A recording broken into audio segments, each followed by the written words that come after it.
Well, Heider, thank you for the opportunity to talk to you on a day that we're listening to Latin America's leaders talk about integration. What are the key messages for you as a Canadian representative of business interest in the region?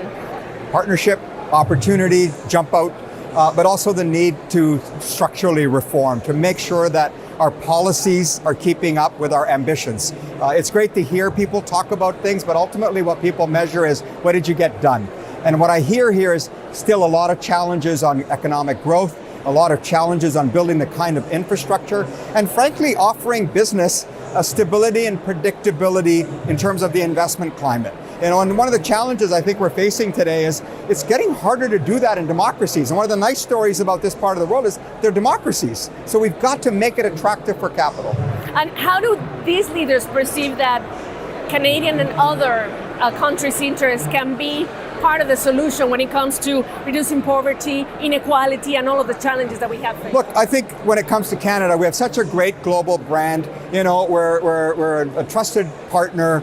We believe in sustainability. We believe in, you know, fairness. We believe in elevating people. We're not here to just, you know, skim off the top and leave. We want to help these economies grow and do so responsibly. We want to be investors here for the long haul. We have been investors here for the long haul. But over time, you know, sort of the bad apple spoils the bunch. So if you start seeing things happening in democracies where it becomes unpredictable to deploy capital, not for the short haul, but the long haul. You know, if you want to do things and build massive infrastructure projects, you know, invest in natural resources, you're talking 20, 30, 40-year horizons to be able to reclaim the investment.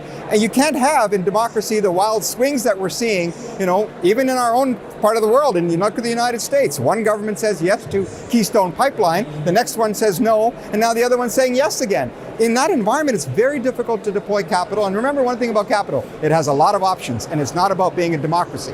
And in these days, Europe is competing for that capital, the US competing for that capital, Latin America is urged to compete for that capital as well. Yeah, it's wide open competition, and I think that the opportunity for us here, as you know, Canada's diversifying. We've been trying to diversify for a long time, and I'm grateful that President Trump has really initiated a desire to actually act on it.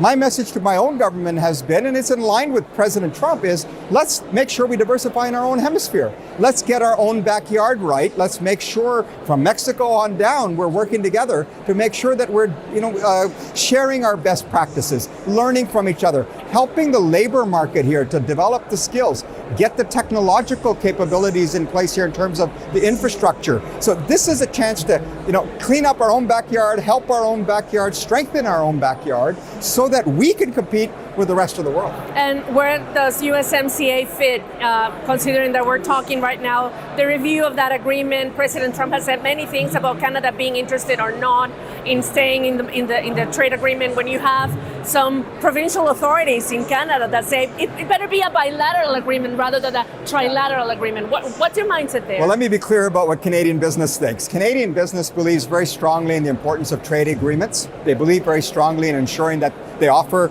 predictability and certainty for capital to be deployed. USMCA for Canada, but also American and Mexican businesses, is foundational. It is essential to build off that foundation. And so the review and renew of it, and let's be clear, is not a renegotiation. It's a review and renewal, is a part of the process that we think needs to be seen through. If you can improve it, please do. But the idea that you can eliminate it, what does that actually mean? And for the average person out there, they're struggling with affordability. An absence of a trade agreement means more tariffs. It means more unpredictability, lack of economic growth, more inflation. These are the very things we're trying to combat politically. We want to be able to help do that through the stability that a trade agreement offers. So when you talk to Prime Minister Carney, or when you were talking to the USTR, the representative, not so long ago. Last week. Exactly. What was your message? And what is your message to Mexican consumers and the business community in regards to that? USMCA works. It's been working for Canada, the United States, and Mexico. Any trade agreement can always be improved, We can sit down and work through what those things are. Let's keep them in the trade lane. Let's not complicate things by bringing in things that are not trade related into a trade process. Everything I have seen in the United States is encouraging that the process, which doesn't make the news or the headlines, is actually functioning. From the day I got there last January, they said, we will be going through the process of reviewing and renewing. Do we have work to do with the president? Sure, but that's not new. He's written books about his negotiation strategy. They're working on it. I think it's really important. Mexico, I frankly think, has been doing a very good job in ensuring that they're engaged in addressing the issues on the trade side. We had this issue where we kind of separated off. President Trump was a little upset about an ad one of our premiers ran, but we need to be at that table. To quote, Prime Minister Carney, who said, if you're not at the table, you're on the menu. I think he should remember that and make sure we're right back at the table on the review and renewal of the USMCA. Thank you so much for your time. Thanks for having me. Great seeing you. Thank you.